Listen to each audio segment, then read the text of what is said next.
Bismillahirrahmanirrahim. Assalamualaikum warahmatullahi wabarakatuh. Alhamdulillahirabbil alamin. Wassalatu wassalamu ala asrafil anbiya'i wal mursalin nabiyina Muhammadin wa ala alihi wa sahbihi wa man tabi'ahum bi ihsanin ila yaumiddin, amma ba'd. Ikhwani wa akhwati fillah, azani wa a'azzakumullah. Alhamdulillah, kita bersyukur kepada Allah Jalla wa ala. Di sore hari ini saya berada di suatu tempat. Tentunya bagi para penikmat kopi, para pencinta kopi tahu bahwa saya sekarang ini sedang duduk di salah satu kedai kopi, tepatnya di Mika Coffee. Mika Coffee. Siapa nama Bang? Muzammir ya. Ya. Kita sekarang sedang duduk di kedai kopi atau Mika Coffee, milik dari salah seorang di antara ikhwan kita, yaitu Bang Muzammir, yang terletak di Jalan Pekanbaru Bangkinang ya. Jalan Pekanbaru Bangkinang, tepatnya di daerah Alai sebelum Pasar Kampar, insyaallah.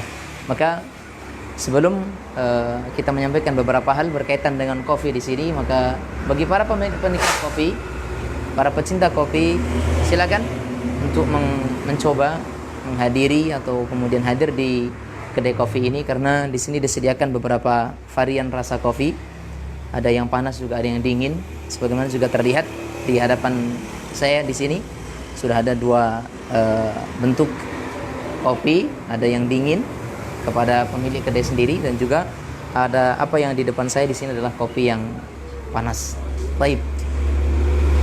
Di sini ada berapa macam kopi nih, Bang? Rasanya atau daerahnya? Kalau rasanya mungkin satu aja pahit. Pahit gitu. Kopi ya. Cuman macam-macam kopinya kan setelah digiling sini kan beda rasanya. Beda rasanya. Baik. Jadi ikhwan dan akhwat sekalian, para pemirsa yang dirahmati oleh Allah Subhanahu wa taala, sebatas pengetahuan saya tentang kopi, yang juga dikatakan penikmat enggak sih, tapi suka kopi, bahwa untuk mendapatkan kenikmatan kopi yang betul-betul nikmat, biasanya kopi itu harus diseleksi, ya kan Bang ya? Diseleksi, dicari bener-bener kopi yang memang biji pilihan, kan gitu. Kemudian dia adalah sesuatu yang memang bersih dan sebagainya. Begitu Bang ya, kopi. Baik, dari secangkir kopi, dari segelas kopi kita juga bisa ambil faedah di sini, bahwa kalau dalam masalah kopi saja, dalam masalah secangkir kopi saja, kita perlu untuk mencari dan selektif dalam mencari biji kopi, atau dalam kata lain, bijinya harus pilihan.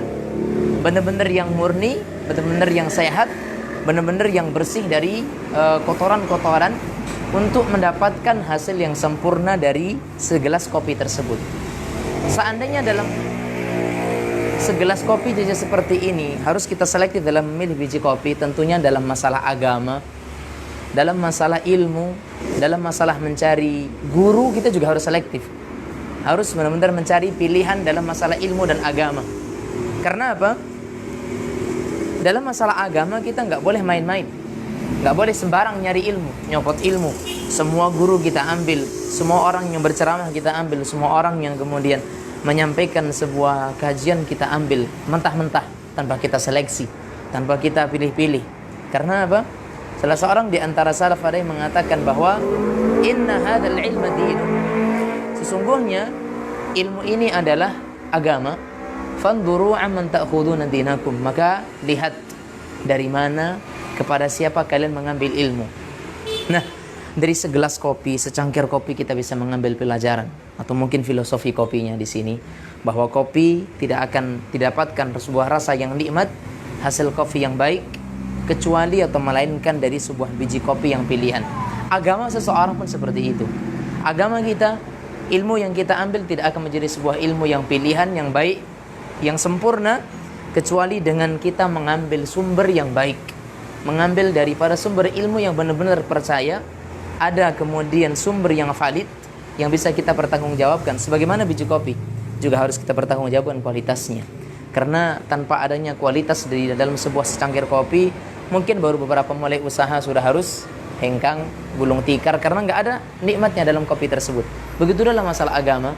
Agama kita harus benar-benar kita pilih. Apalagi dalam memilih ilmu, dalam memilih agama, Al-Imam Ibrahim An-Nakhai beliau mengatakan rahimahullah, kanu idza atawu ar-rajula liya'khudhu anhu nadharu ila hadihi wa ila samtihi wa salatihi thumma akhadhu an. Bahwasanya dikatakan oleh Ibrahim An-Nakhai, ini perlu kita perhatikan di sini.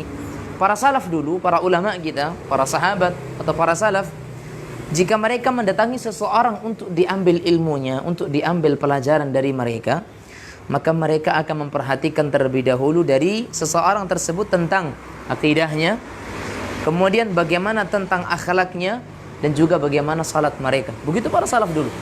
Diambil, mereka lihat dulu tentang akidahnya, tentang akhlaknya, tentang ibadahnya. Dari sini kita juga bisa mengambil pelajaran bahwa untuk mengambil ilmu, agar kita terjadi ilmu yang baik, ilmu yang bisa kita nikmati, ilmu yang bisa kita pertanggungjawabkan akan kebenarannya adalah kita tengok orang yang kita ambil ilmunya. Bagaimana akidahnya, manhajnya, benar atau tidak. Juga kemudian kita lihat dari sisi ibadahnya, salatnya. Bahkan terkadang para salaf dulu ketika melihat ada seorang guru yang menyampaikan ilmu agama, tapi salatnya nggak benar, salatnya nggak becus, tidak sesuai dengan contoh Nabi, ditinggalkan ilmunya. Ya, sama dengan kopi mungkin. Kalau dari sisi aromanya, terkadang aroma kopi sudah tidak menandakan itu kopi yang baik, jangankan untuk minum, untuk mendatangi aja mungkin nggak mau dia. Jangankan untuk merekom kepada orang-orang yang lain, untuk sekedar mencicipi mungkin nggak mau dia kan. Karena apa? Aromanya sudah nggak nikmat. Begitu pula dilihat dari sisi dari sisi salatnya seseorang. Kalau salatnya itu baik, maka bisa jadi itu merupakan salah satu di antara pertanda baiknya ilmu seseorang tersebut. Kemudian juga dari sisi akidah, dari sisi agama, ibadahnya, dari sisi akhlaknya. Karena baik dan buruknya seseorang juga bisa dilihat dari sisi kriteria akhlak dan kesehariannya. Begitu ikhwan dan akhwat sekalian. Maka dari perkataan Ibrahim An-Nakhai ini kita bisa lihat bahwasanya seseorang bisa diambil dari agamanya, ilmunya, ketika kita lihat pada tiga pokoknya, tiga unsurnya. Akidahnya yang benar, ilmunya yang mapan, bukan ruwaibidah yang berbicara tanpa ada modal ilmu. Kemudian yang ketiga dari sisi akhlak yang baik. Kemudian Bang, saya tanya lagi nih, untuk mendapatkan kenikmatan kopi, resepnya ada nggak? Cara membuatnya? Tentu ada kan? Kalau di sini ada kan gitu.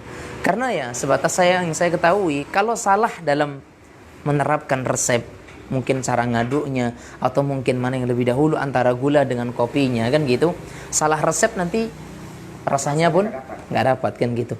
Begitu pula dalam masalah agama, apalagi dalam masalah agama, salah terap ilmu agama, salah pasang sebuah dalil, salah dalam kemudian mempraktekkan sebuah agama tanpa mengikuti petunjuk yang benar, tanpa mengikuti saran daripada penyajian kopi ini sendiri, maka tidak akan mendapatkan hasil yang baik. Agama pun seperti itu. Kita dalam beragama, kita dalam kemudian menerapkan amal ibadah dalam keseharian kita, kita perlu petunjuk. Ada saran dalam menerapkan ibadah itu sendiri.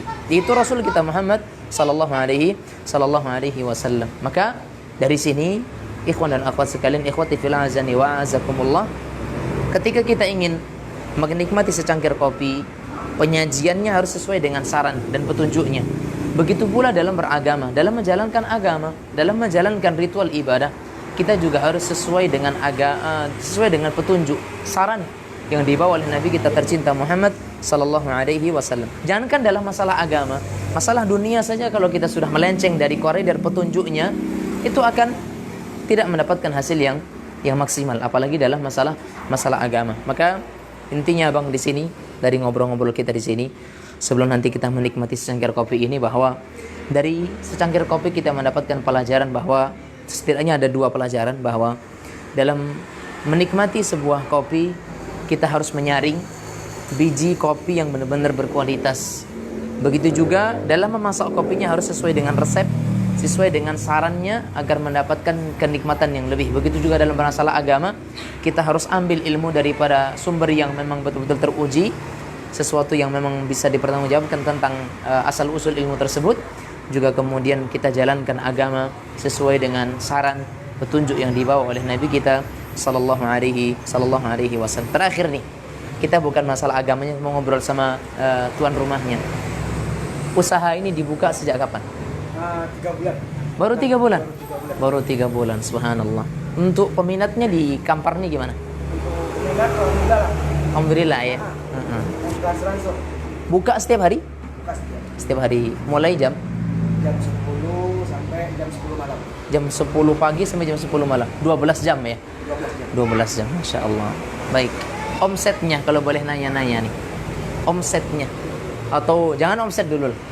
Hasil jual belinya. Jual beli dalam sehari biasanya rata-rata berapa? Alhamdulillah kalau untuk banyak belum sekarang lagi. Untuk Sekian. belum ya. Alhamdulillah ya. Oke. Bagi para penikmat kopi, pecinta kopi di sini, tarif yang dipasang di sini untuk segelas kopi berapa? Macam-macam Ustaz. Macam-macam. Macam-macam. Ah, ah. Kalau kayak namanya kopi Vietnam. Ini kopi Vietnam nih. Ah, Nah, pemirsa, kopi Vietnam. Cangkirnya berapa? 10.000. 10.000, subhanallah. Dengan 10.000 kita bisa menikmati secangkir kopi Vietnam. Jauh-jauh lo diimpor dari Vietnam. Kopinya Vietnam atau namanya Kopinya kopi Lampung. kopi Lampung. Cuman penamaannya kopi Vietnam. Roastingnya. Oh, roastingnya, masya Allah. Baik, ya rahmatullah. Nah, kemudian yang lain Sanger dingin. sanger, sanger dingin, sanger dingin. Baik.